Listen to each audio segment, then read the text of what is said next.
Hello. അപ്പൊ നമ്മളിന്ന് കാണാൻ പോകുന്ന ഒരു പെയിന്റ് പോയ കഥയാണ്. പെയിന്റ് പോയതെന്ന് പറഞ്ഞ ഒരു ആക്സിഡന്റ് ആടാ. ഇപ്പൊ നമ്മുടെ സ്വന്തം മെഡിക്കൽ കോളേജിൽ ഇരിക്കുവാണ്. ഇവിടെ സ്കാൻ ചെയ്യാനും ഡ്രസ് ചെയ്യാനും എന്തോരം സമയം എടുക്കുന്നതെന്ന് അറിയാവോ? ഇരുന്നിരുന്ന അവസാനം എന്താ, ഞാൻ ഒരു വെള്ളം കുടിച്ച് അഡ്ജസ്റ്റ് ചെയ്തിട്ടുണ്ട്. 11 മണിക്ക് സ്കാൻ ചെയ്യാൻ വേണ്ടിയിട്ടുള്ള ഒരു ഇരിപ്പാണ് ഇത്. അവിടെ പോകുമ്പോൾ പറയും ഇവിടെ പോയി എടുക്ക, ഇവിടെ പോകുമ്പോൾ പറയും അവിടത്തെ എടുക്കണോ.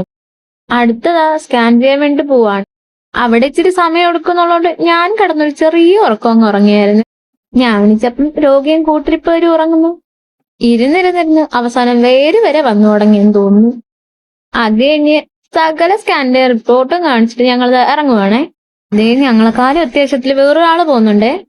അയ്യോ, ഞങ്ങള് വീട്ടിൽ പോവല്ലടാ. രാവിലെ 4 മണിയായപ്പം ഒരു ചായ കുടിക്കാനായിട്ട് ഇറങ്ങി. ഒരു ചായയും കുടിച്ചിട്ട് ഞങ്ങളത് വീണ്ടും കയറി പോവാണ്.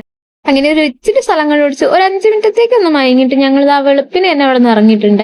ഇന്ന വഴിക്ക് ഒരു ചായയും കുടിച്ച് ഇന്നലെ ഒരു പോള കണ്ണടച്ചിട്ടില്ല. വീട്ടിലെത്തിയപ്പോ 7 മണിയായി. ഇനിയൊരു ഉറക്കം. പറ്റുള്ള